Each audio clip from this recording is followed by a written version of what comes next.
Last month, the U.S. power grid hit this really terrifying, quiet milestone. I mean, we breached 101 terawatts of demand. Which is just a massive number. Right. And that surge, it isn't coming from people leaving their air conditioners on during a heat wave. No, not at all. It is entirely being driven by this explosive, just insatiable rise of AI data centers.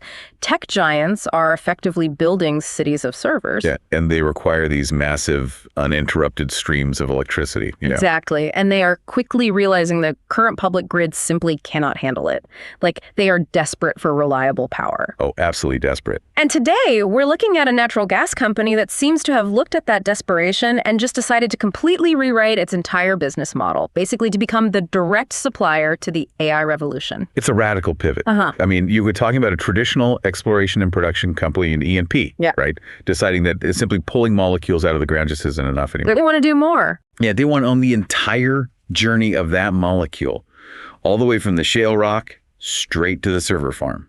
Which brings us to today's focus for our deep dive. We are breaking down Expand Energy Corporation, ticker symbol EXE. Good company to look at right now. Definitely. And to figure out exactly what they're building, we have pulled their Q2 2026 earnings transcript. We're looking at the latest Wall Street analyst notes from firms like Goldman Sachs and RBC Capital Markets. Got some heavy hitters in there. Yep. And we're analyzing management's forward guidance through 2027. So the mission here is we're going to cut through the Wall Street jargon, pull out the raw data, and figure out what the strategy actually means if you are holding this stock or, thinking about buying it. And we have to start by framing the reality of the natural gas market right this second, because honestly, it is punishing. Yeah, it's brutal out there. It really is. The market is oversupplied, prices are super depressed. And historically, this is the exact moment when a pure play natural gas driller just, hunkers down. Right. They slash spending, they fire people, and they basically just pray for a really cold winter. Exactly. That's the traditional playbook. But Expand Energy is doing the exact opposite here. They're making these aggressive, highly calculated financial and physical moves. They're playing offense. They really are. And to understand how they are funding this AI-focused pivot, we have to start with how they're managing their cash right now. Because, a management team's capital allocation, it tells you everything you need to know about what they truly believe. Oh, 100%. It's where the rubber meets the road. So let's look at the first quarter of this year. We had a brief window where natural gas prices actually spiked up. Just a quick little pop, yeah. Yeah, quick pop. And Expand generated a massive surge of free cash flow during that window. But instead of just sitting on it or, blowing it on something flashy, they instantly paid down $1.3 billion in gross debt. Which is just a staggering amount of principal to clear off your books in a single quarter. Right. It's huge. It really is. And the mechanics of why you do that are crucial for people to understand. In a highly cyclical, volatile commodity business like natural gas, your balance sheet is your only real shield. Basically your armor. Exactly. By wiping out that $1.3 billion in debt, they eliminated the associated interest payments, right? Which lowers their monthly bills, basically. It immediately lowers the baseline amount of cash they need to just keep the lights on. They effectively lower their corporate survival threshold. So they clear the decks in Q1, which is great. But then, as we moved into Q2, the weather warmed up, storage facilities filled up, and the prompt month natural gas prices dipped pretty hard. Yeah, they did. And just to define that quickly for everyone listening, prompt month is just the futures contract for gas that's going to be delivered next month. It's the most immediate hypersensitive price in the market. Right, it's the price everybody watches on the ticker. Exactly. So when that prompt month price dropped, Expand's stock price took a big hit.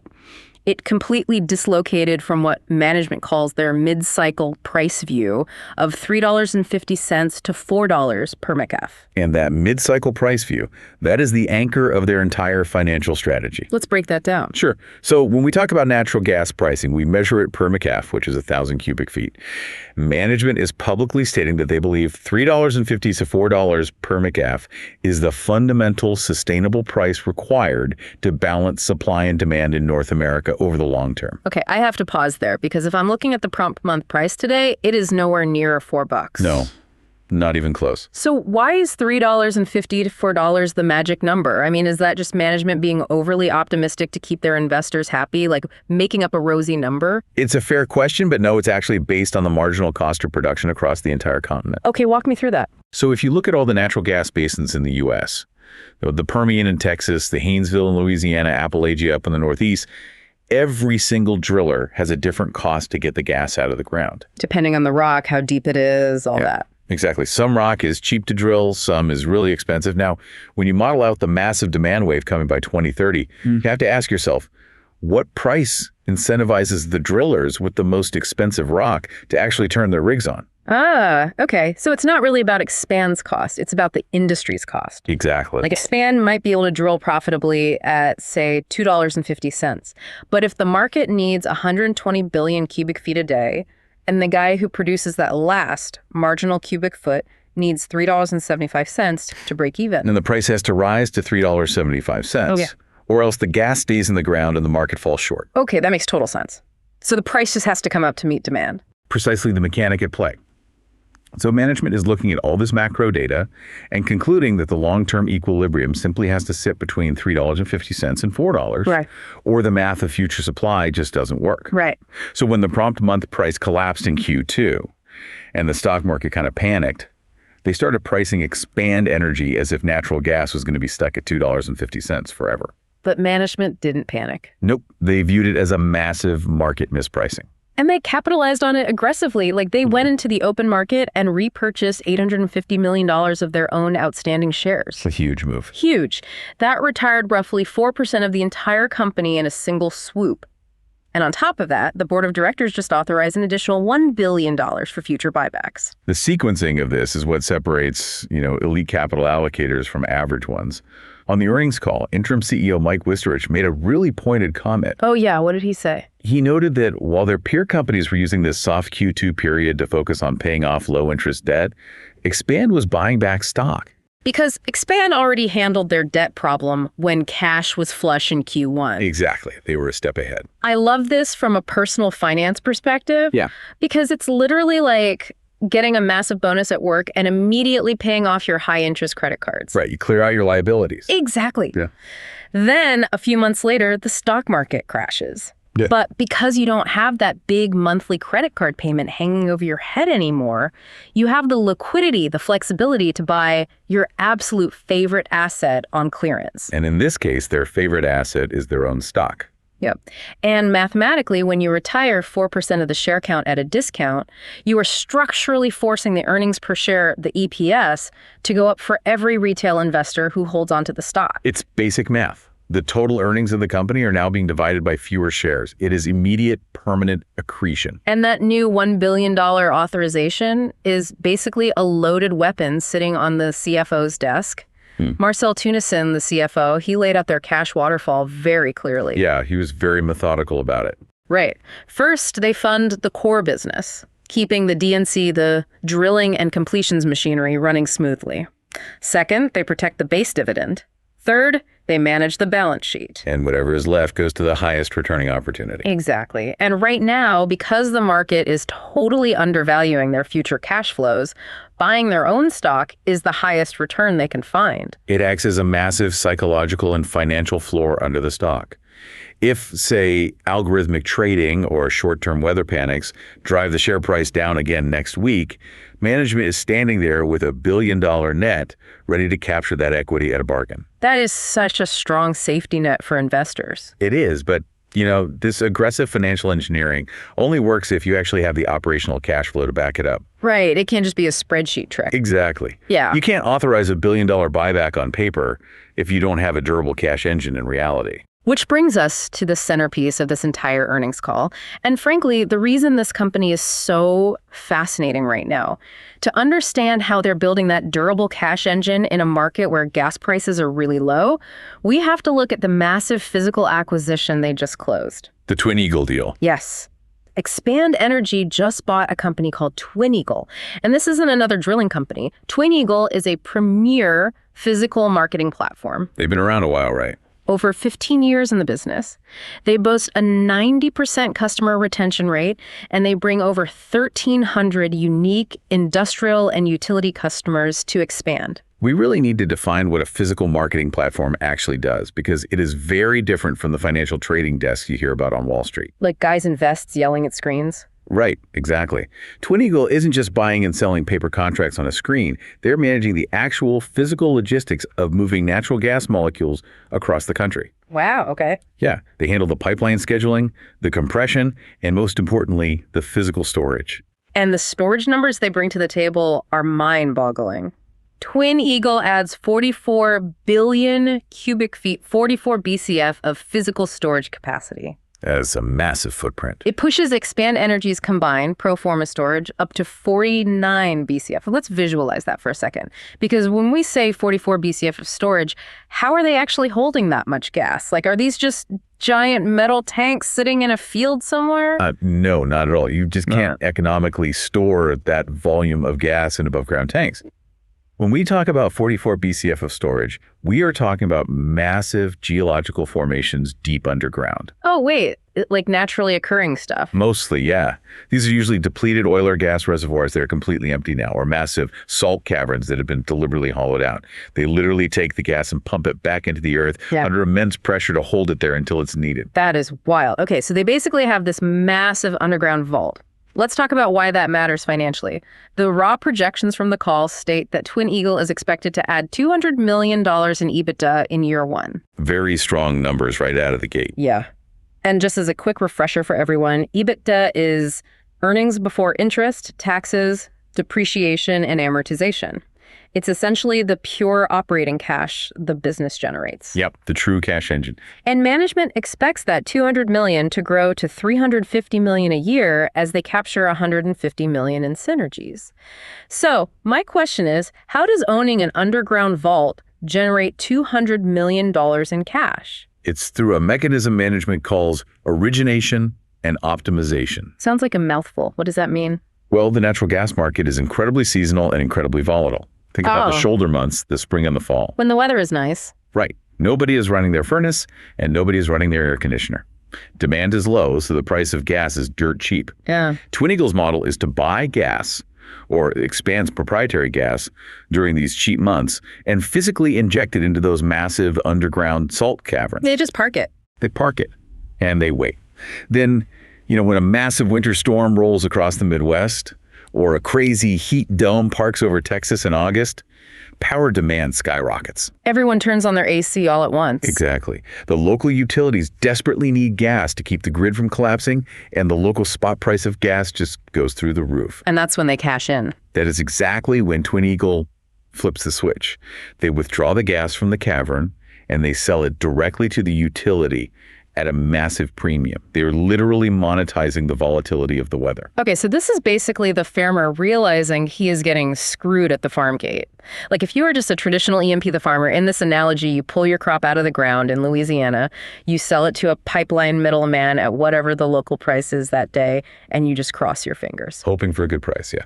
But with Twin Eagle, the farmer just bought the entire logistics network and the supermarket. That's a great way to look at it. Expand Energy can now store their own harvest, wait for a shortage, and sell it directly to the end consumer for maximum profit. And that physical integration has a profound impact on their core drilling metrics. By capturing that middleman margin, they are structurally lowering the cost of their entire operation. The numbers back that up, right? Oh, heavily.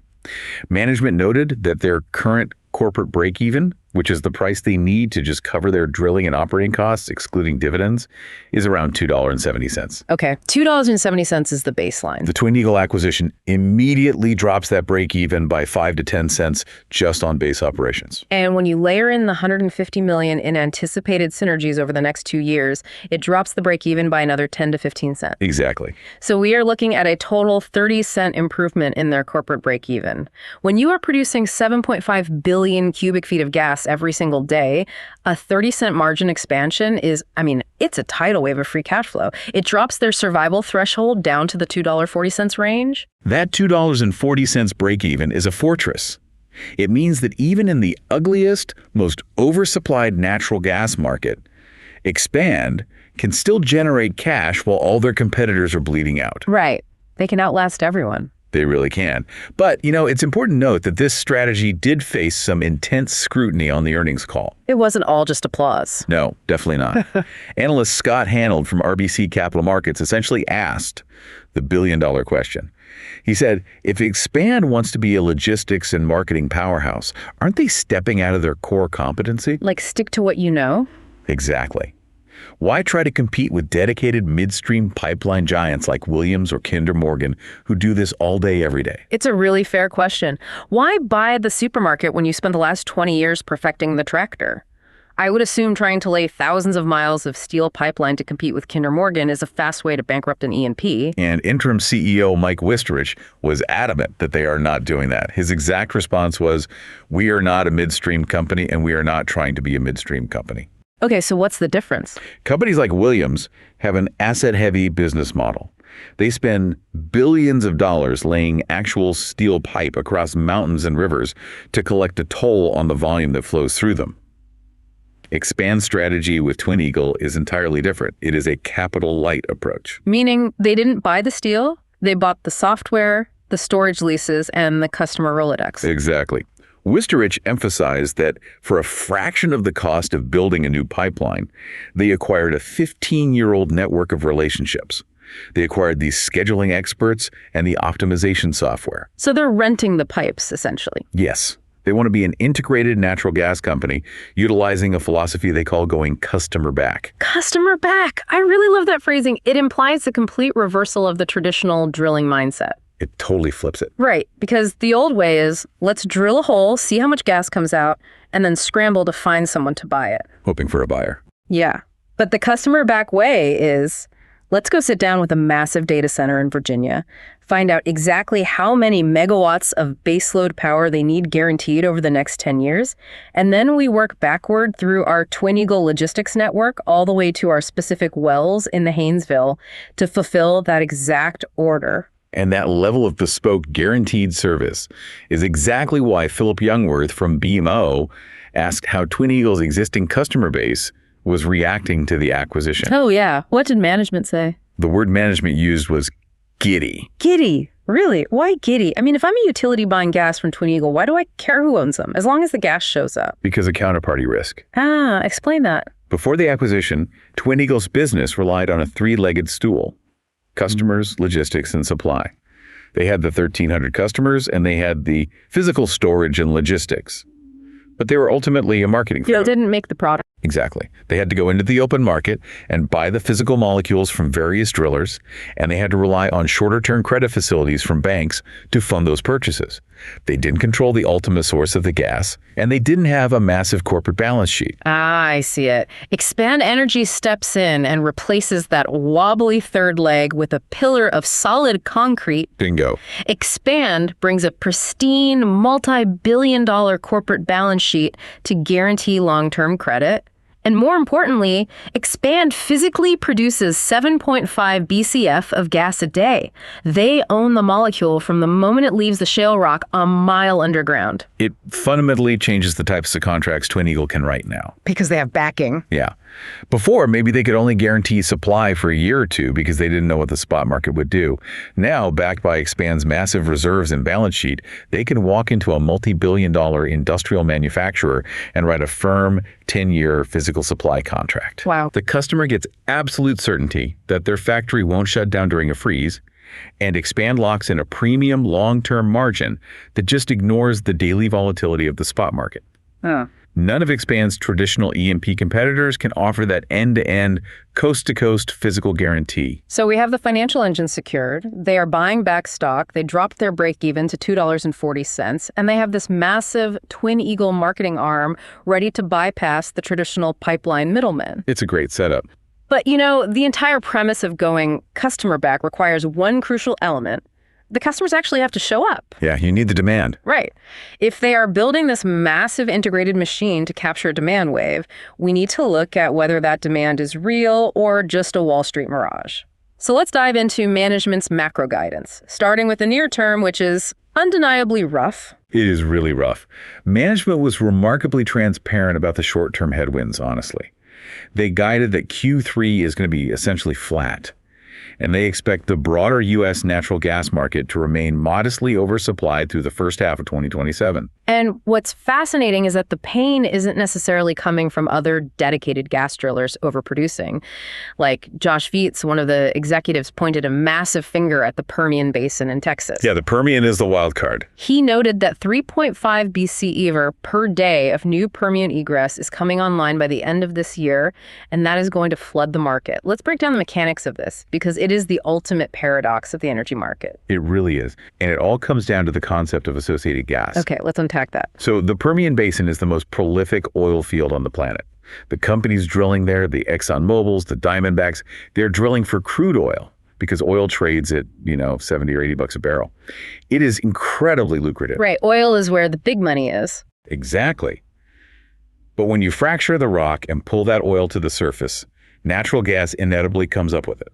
That gas is associated with the oil production. And because oil is so profitable, the drillers basically view that natural gas as an annoying byproduct, right? Like trash. Pretty much. They don't care what the price of gas is. They just need it moved out of the way so they can keep pumping the lucrative oil. I mean, they will sell that associated gas for absolute pennies. Or less.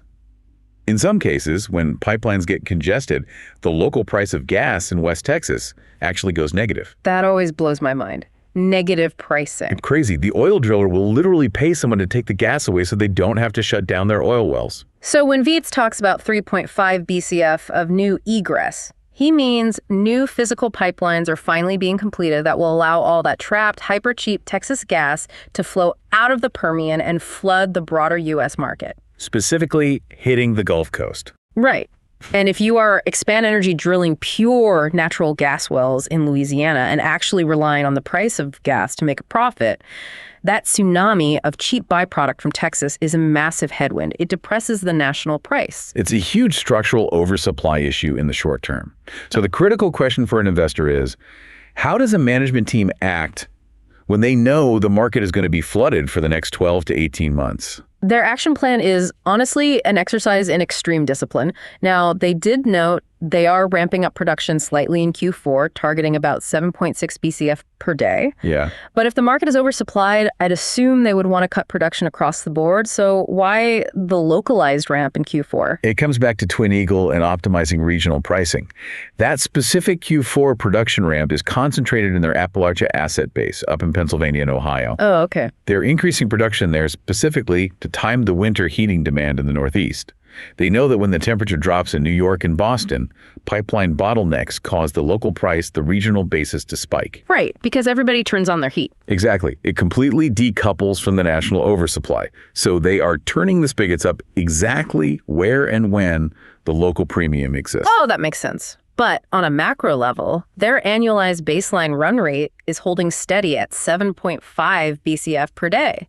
So they're not trying to grow overall volume into an oversupplied market. No, not at all. In fact, Josh Viets pointed out that their CapEx, the actual dollars they're spending to drill and complete new wells, is trailing off significantly in the second half of the year. And the physical manifestation of that lower CapEx is how they are managing their turning in lines. Let's define that term for everyone. A turning in line, or a TIL, is the final step of bringing a well online. Like, you have spent the millions of dollars to drill the hole. You have brought in the frac crews to pump the water and sand to shatter the rock. The well is completely finished and totally capable of producing gas. It's ready to go. But instead of opening the valve and letting the gas flow into the pipeline, turning it in line, you just leave it shut. It is essentially utilizing the earth as a zero-cost storage facility. Yeah. Expand is intentionally letting a large inventory of these fully completed wells just float into 2027. They are looking at the current depressed price environment and making the active, conscious decision that the molecules sitting in that shale rock will be exponentially more valuable 18 months from now. That requires immense corporate restraint. I mean, the traditional Wall Street E&P playbook is all about quarter-over-quarter volume growth. Yeah, analysts always want more volume. Wall Street generally wants to see you pumping more gas this quarter than you did last quarter. To look Wall Street in the eye and say, hey, we spent the capital to build a well, but we are choosing not to sell the product because your prices are too low, is a really bold move. It proves they are prioritizing absolute dollar value over headline volume. But they are only doing that because their long-term macro forecast is overwhelmingly bullish. They are playing defense today so they can play aggressive offense in 2027. Okay, let's look at that forecast. Management is projecting a structural, permanent tightening of the market beginning in the second half of 2027. They see 5.5 to 6 BCF per day of new irreversible demand showing up. And that is just the beginning. Dan Turco, another executive on the call, mapped out the timeline to 2030, and he pointed to a historic structural demand wave of 19 to 24 BCF per day. Which is astronomical. Let's put that number into context for everyone. The entire United States currently consumes roughly 100 to 105 BCF of natural gas per day. Management is projecting that over the next 6 years, total structural demand is going to increase by roughly 20 to 25%. Yeah. That is a tectonic shift in energy consumption. It fundamentally alters the entire pricing paradigm. And Turco broke that massive 20 BCF wave down into 3 core pillars: LNG, industrial, and power. Okay, let's walk through those. Let's start with LNG, or liquefied natural gas, because it is the most visible driver. Right. Everyone's heard of LNG. The U.S. has spent the last decade building massive, multi-billion-dollar export terminals all along the Gulf Coast. And the engineering is incredible. They literally take the gaseous methane, cool it down to negative 260 degrees Fahrenheit until it becomes a liquid, pump it onto these massive specialized tanker ships, and export it to energy-starved markets in Europe and Asia. It's an engineering marvel, and Expand is already positioning for this. They just signed a major deal with Delfin in Q1 to explicitly export their gas globally. Oh, smart. And Turco mentioned they are seeing accelerated FIDs, final investment decisions on these export projects. FIDs are huge. Right. When a massive infrastructure project reaches FID, it means the billions of dollars are committed, the concrete is actively being poured, and that future demand is locked in. It is no longer speculative. So LNG is the first pillar. The second pillar is industrial demand, which often gets overshadowed, but it is structurally significant. Very much so. We are seeing a massive wave of manufacturing reshoring back to the United States.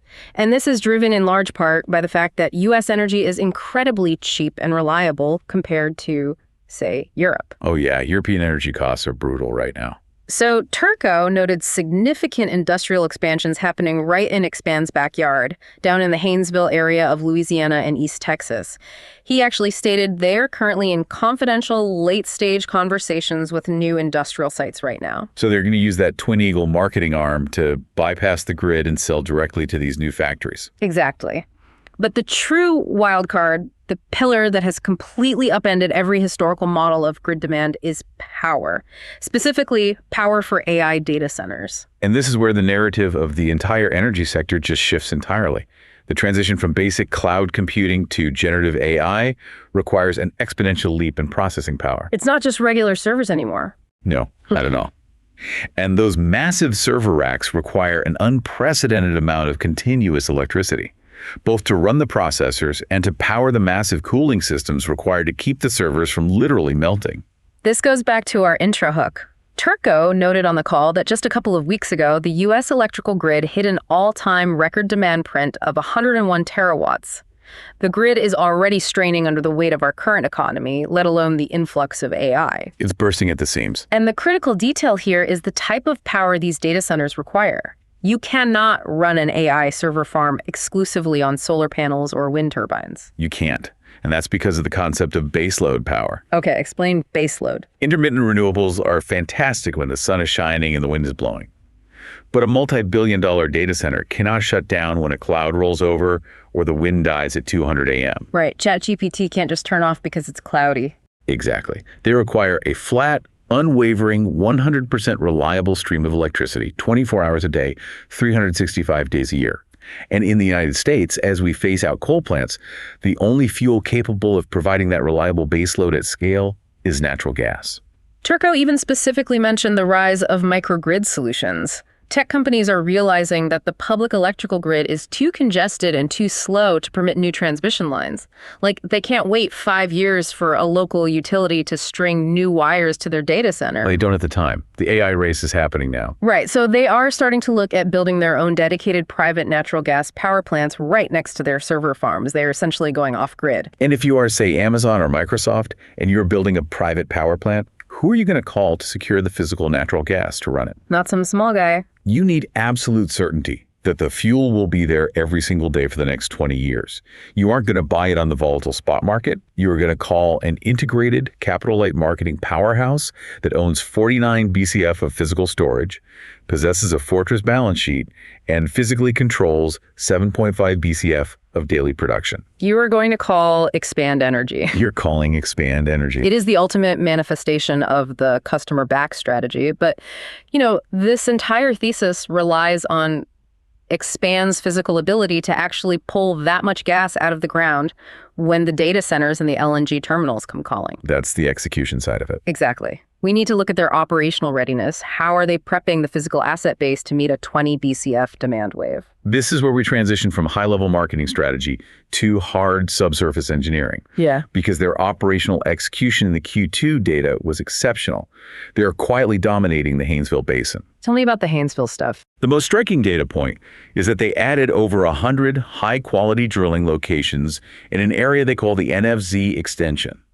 And they acquired these locations for less than $500,000 apiece. Wow.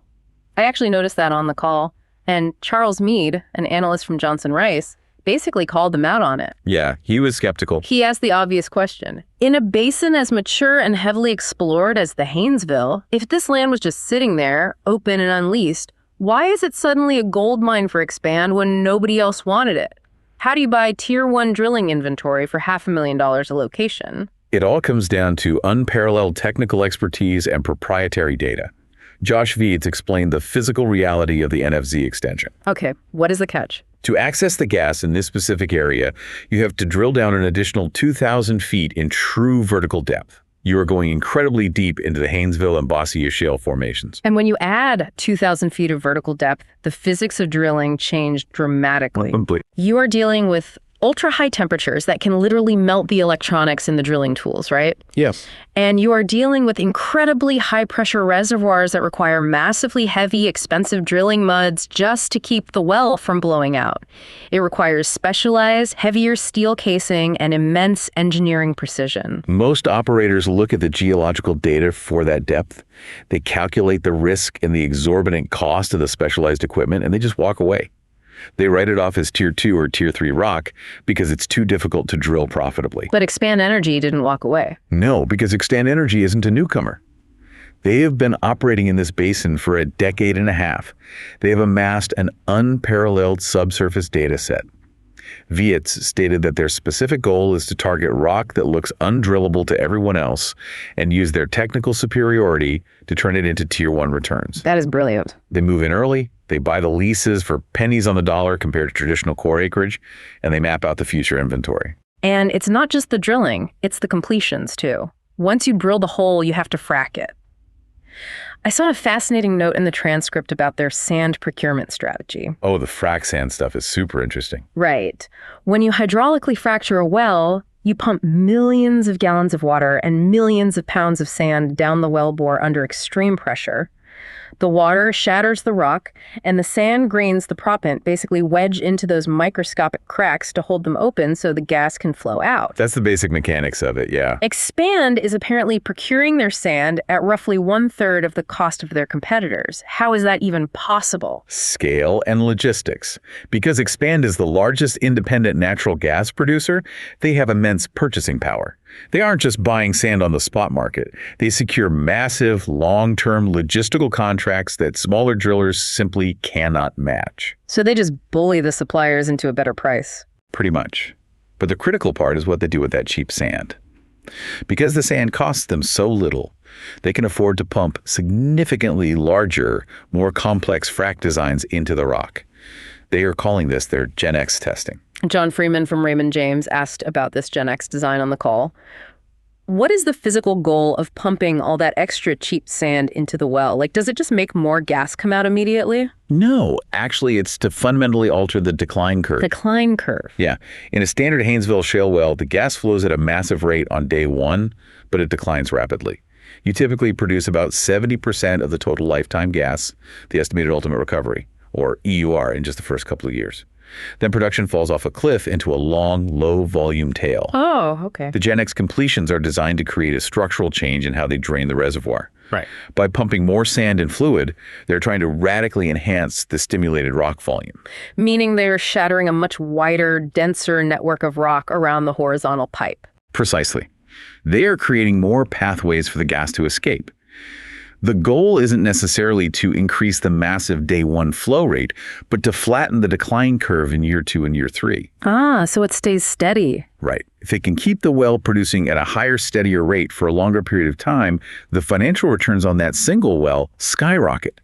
The corporate reinvestment rate drops because they don't have to drill as many new wells just to replace declining production. It all feeds back into lowering that corporate break-even we talked about earlier. Cheaper sand leads to better rock stimulation, which leads to flatter decline curves, which means more cash flow from fewer wells. It is a brilliant operational loop. It really is. But I have to raise a massive red flag here. Okay, hit me. We have spent this entire time marveling at this incredibly complex, integrated strategy. I mean, they are managing billions in buybacks, integrating a massive marketing arm, navigating extreme depths in the Haynesville, and restructuring their frac designs. This requires flawless execution. Oh, really flawless, yes. But at the very top of the company, there is a vacuum. You were referring to the CEO transition. Yes. Interim CEO Mike Wisterich is currently 6 months into what was billed as a 6 to 9 month search for a permanent CEO. If this entire customer-backed strategy is so heavily reliant on precise execution, doesn't this leadership vacuum terrify Wall Street? Like, is the market punishing the stock because they don't have a permanent captain at the wheel to navigate this huge transition? It is the absolute primary concern for institutional investors. And Neil Mehta from Goldman Sachs pressed management on exactly this issue during the Q&A. He bluntly asked for an update on the timeline, what the board is actually looking for, and whether the process is stalling out. And how did Wisterich handle it? Did he dodge the question? He was incredibly direct, actually. He firmly stated that they were at the 6-month mark, and they fully expect to meet their stated goal of finding a replacement within the original timeframe. Okay, good to hear. But the most revealing part of his answer was when he clarified the specific profile of the person the board is trying to hire. Right, because you could bring in a tech visionary from Silicon Valley or a private equity slasher to come in and cut costs. What does the board actually want? Wisterich stated they were looking for an industry veteran, someone with a long, proven track record of success, specifically in the energy sector. But the absolute non-negotiable requirement Wisterich highlighted was that the new CEO has to fundamentally believe in the integrated gas story. They have to completely buy into the strategy of going customer back. Which tells you something profound about the power dynamic at Expand Energy. What's that? The board of directors is driving the ship. The strategy is already locked in stone. The board authorized the Twin Eagle acquisition. They authorized the $1 billion buyback. They approved the deep Haynesville leasing program. They are not looking for a visionary CEO to come in and pivot the company in a new direction. No, not at all. They already have the vision. They are just looking for a highly competent, experienced pilot to fly the incredibly complex plane that the team has already built. Exactly. Wisterich reinforced this by saying, this company is not made on one person. It's made on a team. And that rings true. And the evidence supports him. Over the last 6 months, a period when most companies in a CEO search freeze up and just go into a holding pattern, Expand was incredibly aggressive. They didn't sit on their hands. They bought Twin Eagle. Right. And Wisterich noted that they actively rebuilt their business development team in Houston. They hired a new chief risk officer to manage the new marketing exposure. They hired a new head of HR. They built the internal infrastructure that actually executed the Twin Eagle deal while the CEO search was ongoing. That level of operational urgency during an interim period is incredibly rare. It projects immense confidence from the underlying executive team and the board. They are moving forward with or without the figurehead. They're not waiting around, that's for sure. So let's step back and look at the totality of what we have discussed. We have crunched the balance sheet and the buybacks. We mapped out the mechanics of the Twin Eagle physical storage acquisition. We analyzed the bearish near-term Permian egress and the wildly bullish long-term AI data center demand. Exactly. And we've looked at the deep Haynesville engineering. It is time to translate all of this massive complexity into a single actionable signal for our listeners. Let's get to the bottom line. Synthesizing all of this data, The definitive verdict is that this earnings call represents a decidedly bullish signal for the retail investor, specifically one operating with a long-term time horizon. And I want to emphasize long-term. If you are a day trader looking for a quick pop next week, natural gas is a highly dangerous game right now. It's very choppy. Yeah, that 3.5 BCF of Permian-associated gas is going to flood the market, and the prompt month prices are going to be painful for a bit. But if you are holding or considering initiating a position in EXE for a multi-year hold, this call was a masterclass in how a management team protects and compounds shareholder value during a downturn. Let's run through the actionable takeaways one more time. First, you have a management team acting as a disciplined allocator of capital. They are aggressively buying back their own stock at what they mathematically believe is a deep discount to the inevitable mid-cycle price of $3.50 to $4. That new $1 billion authorization acts as a massive structural floor under your investment. Second, they are actively, permanently lowering their risk profile. By integrating the Twin Eagle logistics platform, they're capturing the middleman margin and driving their corporate break-even down toward the $2.40 range. They are building a financial fortress. It ensures they survive the current oversupplied market while their less efficient peers struggle. And structurally, they are bypassing the traditional bottlenecks. By owning the 49 BCF of physical storage and the customer relationships, they aren't forced to sell their gas into an oversupplied local hub at depressed prices. They can inject it into the earth. Exactly. They can wait out the oversupply and sell it directly to the premium markets when winter storm or a summer heat wave triggers volatility. They are monetizing the weather instead of being a victim of it. It allows them the luxury of patience. They can leave their turning in lines floating into 2027, preserving the value of their molecules for the structural tightening that the LNG and industrial markets will inevitably bring.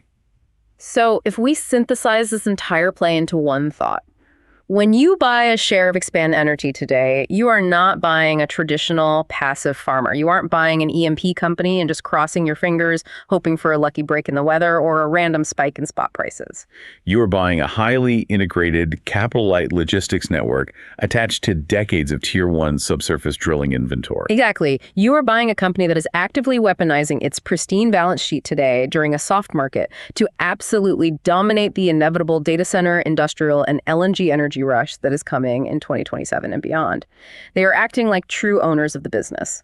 And in the public markets, especially in the volatile commodity sector, a management team that acts like an owner is the rarest and most valuable asset you can find. Which brings us to the end of our analysis, but I want to leave you with one final provocative thought to mull over.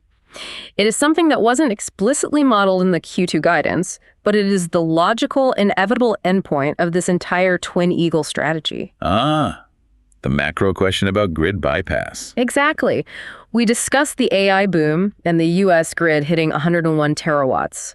We know that big tech needs unprecedented 247 baseload electricity to cool and run these generative AI models. Yeah, they need the power. And we know the public electrical grid is increasingly fragile, congested, and incapable of rapid expansion.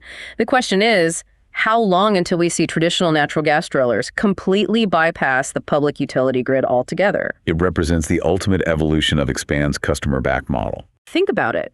Will a company like Amazon, Google, or Microsoft simply stop trying to petition the local utility for a gigawatt of power and instead strike a direct 20-year physical supply deal with an integrated powerhouse like Expand Energy? It makes a lot of sense. They build a massive private server farm in Texas. They build their own natural gas microgrid power plant next door, and Expand pipes the gas directly from the Haynesville to the server farm, completely bypassing the public grid.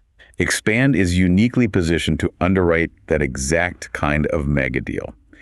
They now have the physical marketing platform, the massive storage to guarantee winter reliability, the pristine credit to back a 20-year contract, and the deep Tier 1 inventory to physically supply the molecules. So the homework for anyone holding this stock, keep a very close eye on Expand Energy's new customer list over the next 12 to 18 months. Because if they start dropping PR announcements about direct physical supply partnerships with big tech hyperscalers, the old Wall Street rules for valuing an E&P company are going to go right out the window. The farmer didn't just buy the supermarket. The farmer might be partnering directly with the biggest tech monopolies in the world to power the future of artificial intelligence. It is going to be a fascinating space to watch evolve. Thank you for joining us on this Talk Ticker style deep dive. We designed this to cut through the noise, translate the dense data, and keep you one step ahead of the market. Keep an eye on that $2.40 break-even, watch for the CEO announcement, and we will catch you on the next deep dive.